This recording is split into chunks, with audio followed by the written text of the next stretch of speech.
reforma? Reforma, eu costumo dizer, é algo que dá trabalho. Concorda comigo ou não? Quem já reformou a casa sabe que é difícil. Eu costumo dizer, é muito mais difícil reformar do que construir. Porque quando você tem que construir, você tem o terreno limpinho. Agora, quando você tem que reformar, você tem inúmeros imprevistos, mas é a necessidade de que algo não está bem e que precisa de mudanças.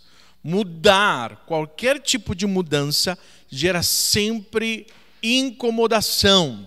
Ainda que a mudança seja boa, ela vai tirar-nos do conforto. A igreja, conhecida na época como a igreja ali que governava, a igreja católica, ela tinha se afastado muitíssimo daquilo que é a palavra de Deus. Algumas coisas, por exemplo, as missas ou as celebrações eram feitas em latim, de costas para as pessoas. A Bíblia, as pessoas não tinham acesso. A questão econômica, por exemplo, ser rico era considerado pecado de certa forma, né? Era apenas para algumas pessoas. Então, ao conhecimento, à educação, ao contato com as Escrituras, só o clero, só os sacerdotes, só os estudiosos ou estudados também, aqueles que tinham o conhecimento poderiam deter. A igreja era a única que poderia interpretar as Escrituras. Então, a reforma, ela tem alguns princípios muito interessantes que nós vamos estar compartilhando durante os domingos pela manhã. E nós vamos estar falando de uma primeira. E que esse aspecto ele é necessário, o fundamento número 1, para que haja uma transformação na nossa vida. Que é uma convicção profunda de pecado, de que o ser humano é pecador. Então, a ideia na reforma, por exemplo, com as indulgências, era uma negociação e uma barganha com o pecado. Era a ideia de que eu poderia comprar a salvação, ou eu poderia doar, ou eu poderia, não apenas financeiramente, mas me penitenciando, sofrendo de alguma forma, eu poderia purificar-me dos meus pecados. Por exemplo, era muito comum a igreja vender as cartas de indulgências, que era uma ideia de pedacinho do céu. Eu comprava aquilo com valores altos, portanto eu poderia viver de qualquer forma, mas meu espaço no céu já estava garantido, porque a igreja era aquela que detinha quem deveria ser salvo e quem não seria salvo. Além de uma questão de status, de posição, era uma distorção totalmente do que é as Escrituras. Em Romanos capítulo 3, que eu convido que você abra sua Bíblia, Romanos capítulo 3, nós vamos estar vendo algo que é importantíssimo você ter consciência. Eu costumo dizer que se alguém não entender, não tiver convicção de pecado, não tem condições de nascer de novo. Porque é o primeiro requisito para uma pessoa experimentar a salvação em sua vida, a transformação, é a convicção de pecado. Romanos capítulo 3, a partir do versículo número 10.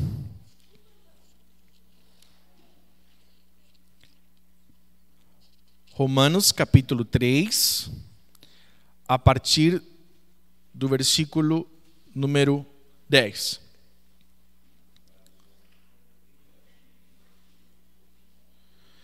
Podemos ler até o versículo 9 para nós entendermos um pouquinho o contexto.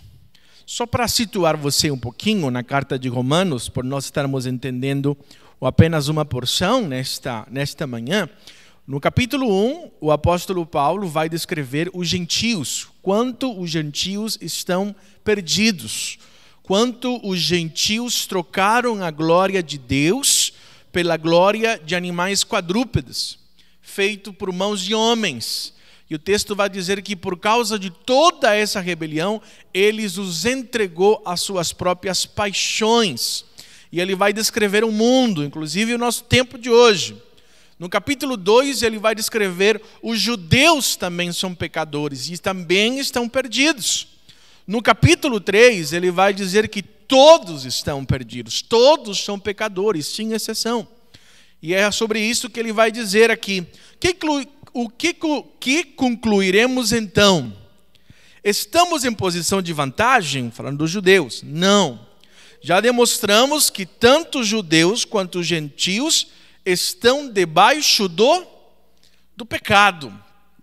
Eu acho interessante que sempre existem pessoas na filosofia, agora que eu estou estudando história da psicologia, também vejo que as linhas psicológicas para tentar descrever o ser humano parte desse pressuposto de muita ideia de que o ser humano é por natureza bom.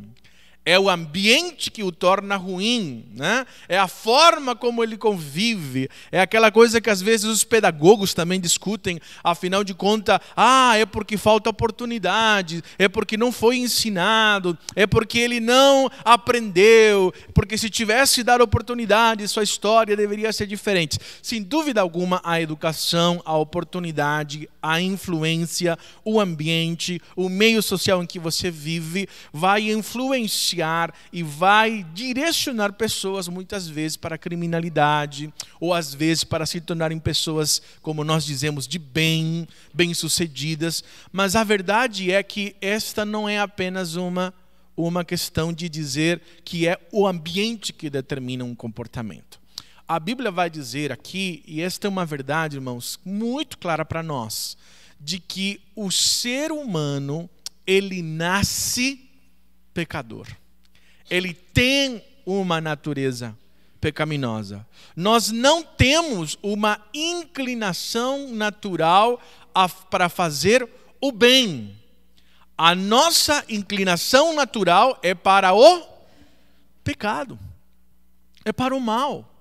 Não é que o ser humano seja bom. Não, o ser humano tem a capacidade, o potencial de estar fazendo o bem. O ser humano, ele tem uma lei colocada por Deus, que os teólogos chamam também da lei moral, uma consciência daquilo que é certo e errado. Mas o ser humano, por causa da herança pecaminosa de Adão e Eva, ele é pecador. E o texto está dizendo isto. Olha a conclusão do apóstolo Paulo no versículo 10. Como está escrito, não há nenhum justo, nenhum sequer. Não há quem entenda, ninguém que busque a Deus. Todos se desviaram, tornaram-se juntamente inúteis. Não há ninguém que faça o bem. Não há nenhum sequer. Sua garganta é tumulto aberto. Com a língua enganam. Veneno de víbora está nos seus lábios. Sua boca está cheia de maldição e amargura. Seus pés são ágeis para derramar sangue. Ruína e desgraça marca os seus caminhos. E não conhecem o caminho da paz. Aos seus olhos é inútil temer a Deus. Se você colocar esse texto que eu acabei de ler como uma espécie de filtro para os noticiários, ou quando você for ler o jornal, você colocar uma comparação do que é a realidade, ou diria mais, né? O pastor Paulo tem falado bastante sobre isso, ou se você colocasse as novelas, que muitos assistem, né?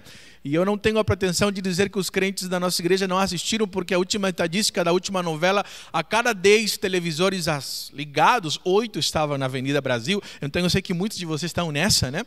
Então, quando você compara isso, quando você coloca de um lado ao outro, é exatamente isso que você vai ver, né? Só que os filmes e as novelas falam aquela coisa de, no final, todo mundo fica bonitinho. E eu vou dizer que eu assisti o capítulo final exatamente para entender como o mundo enxerga o lado ideal. No final, a personagem principal, a amada história, né, ela fica boazinha.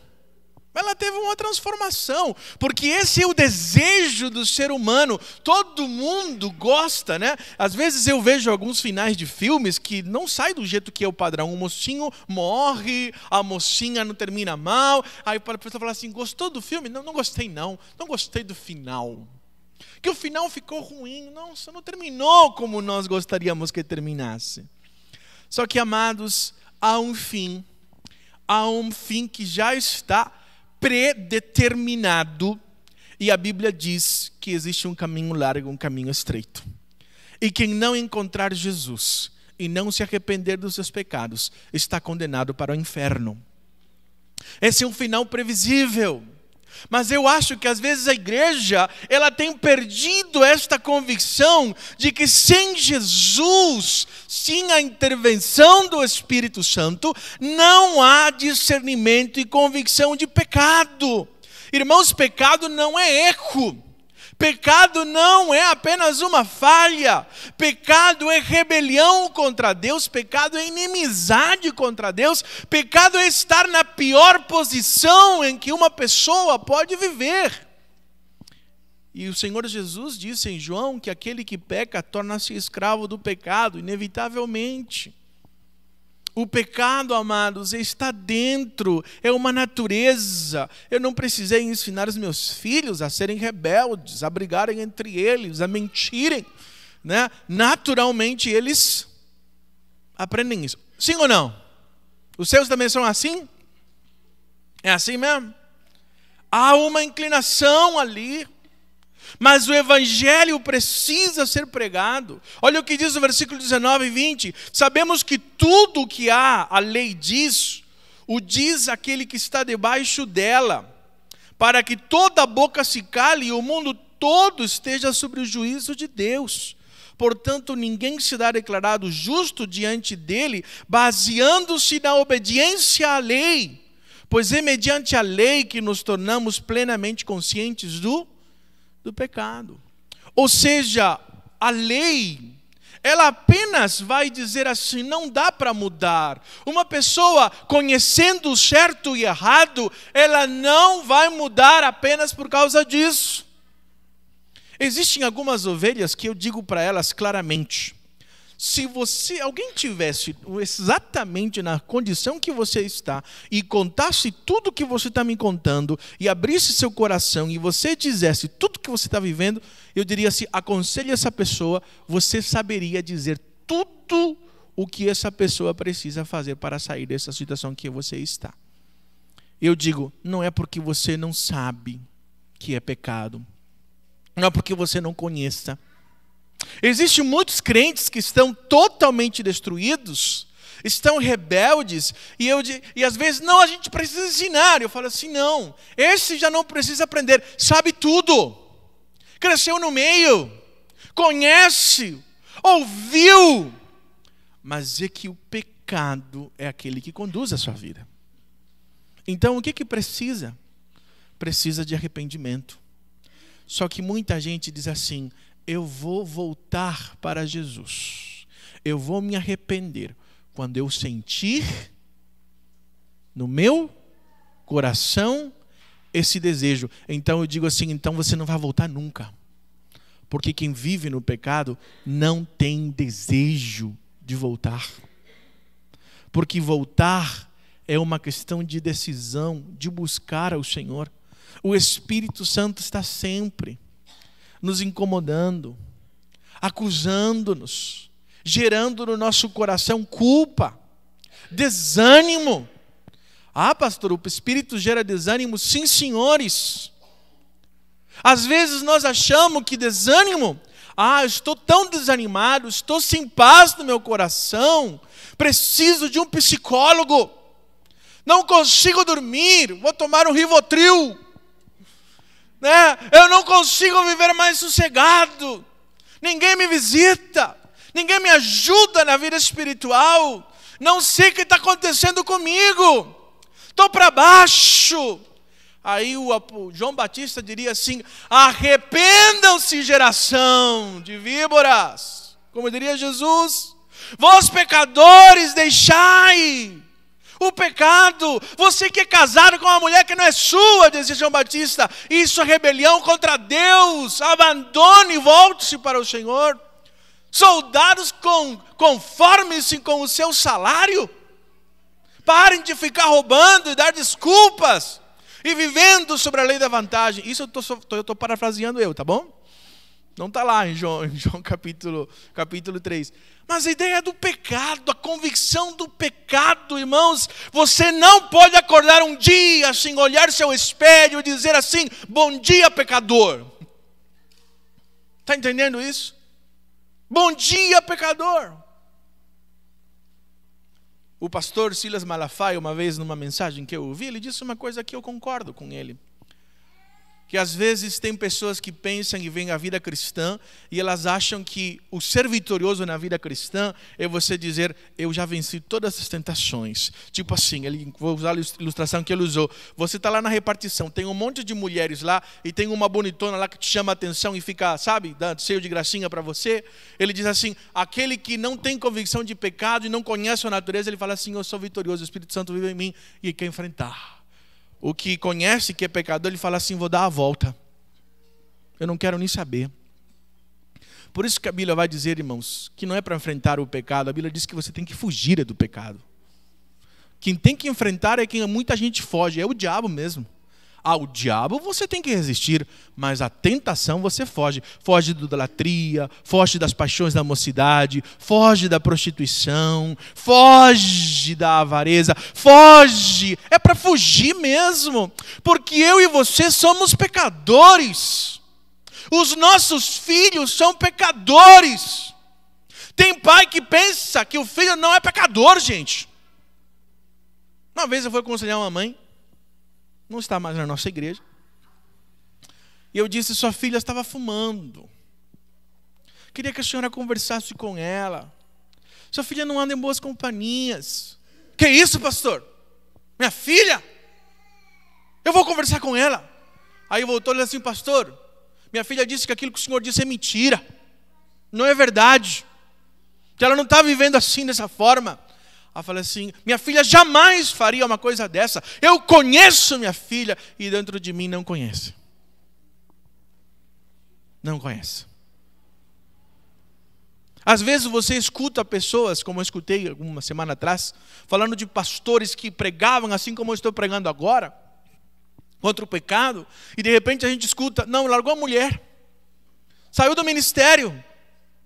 E às vezes ovelhas dizem assim: mas meu Deus, eu não consigo acreditar. Eu dentro de mim eu digo: eu acredito. Por que acredito? Porque a Bíblia diz que o ser humano é pecador, gente. Ou você diria que um rei como Davi, cheio de autoridade e de fé, não poderia cair nas mãos de um pecado tão previsível na sua vida? Irmão, se você quer reforma na sua vida, você não pode esquecer dessa realidade. Você e eu somos pecadores.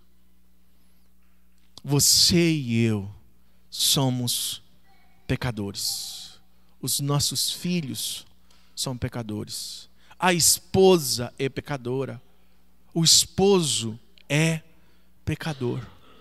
O que a Bíblia vai nos dizer que nós não podemos viver mais é sobre o domínio, sobre o controle, sobre a prática do pecado. A escravidão do pecado. Mas o que essa verdade tem a ver conosco, irmãos? Primeiro, irmãos, que você sempre vai precisar pedir perdão e perdoar. Pedir perdão a Deus, pedir perdão às pessoas e perdoar pessoas. Quem não perdoa, esquece-se dessa realidade.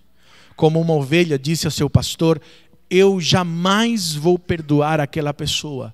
E o seu pastor respondeu: então espero que jamais você peque. Que você não precise de perdão. Às vezes nós olhamos aos outros crentes, ou às pessoas que estão em nós, como se elas não fossem pecadoras. Amados, a Bíblia está dizendo que as palavras, as maldições, os pés, os assassinatos, aquele texto que nós lemos em forma de poesia, o apóstolo Paulo declarando qual é a realidade, exatamente dizendo como está o nosso tempo. Só que as pessoas querem que haja paz, que haja prosperidade, sem tratar os seus pecados. Quantos pais querem que os seus filhos sejam bem-sucedidos sem nem sequer ter convicção de pecado sobre as suas vidas e nem sequer abandono dos pecados em sua vida, destruindo aquilo que não faz bem à nossa vida e à nossa casa. Estamos como no reinado do rei Jotão. Em Reis, o texto diz que ele serviu ao Senhor, mas ele não destruiu os altares. O povo continuava. Há muitos pais que estão assim, seguem o Senhor, mas não querem destruir os altares que estão levantados ao seu redor. Não apenas programas de televisão, mas a própria omissão, o próprio silêncio. Queridos, se nós queremos uma reforma de verdade, mudar a nossa história, nós não podemos deixar de enxergar que pecado é pecado. Todos somos pecadores. Temos uma inclinação terrível para o pecado. Só o Espírito Santo, sendo cheio do Espírito, guiado pelo Espírito, que teremos uma história diferente. E não se sinta orgulhoso porque você está bem, porque isso não tem a ver com você. Isso tem a ver com o fruto do Espírito Santo de Deus. Você é pecador. Só o Espírito Santo de Deus que faz uma mudança na nossa vida. Amém? Que você não perca essa convicção. E que amanhã você, quando acordar, se olhe no espelho e diga: bom dia, pecador. Deu para entender? Aí você faz a segunda: espero que você tenha sido lavado e regenerado, porque a graça está disponível para nós.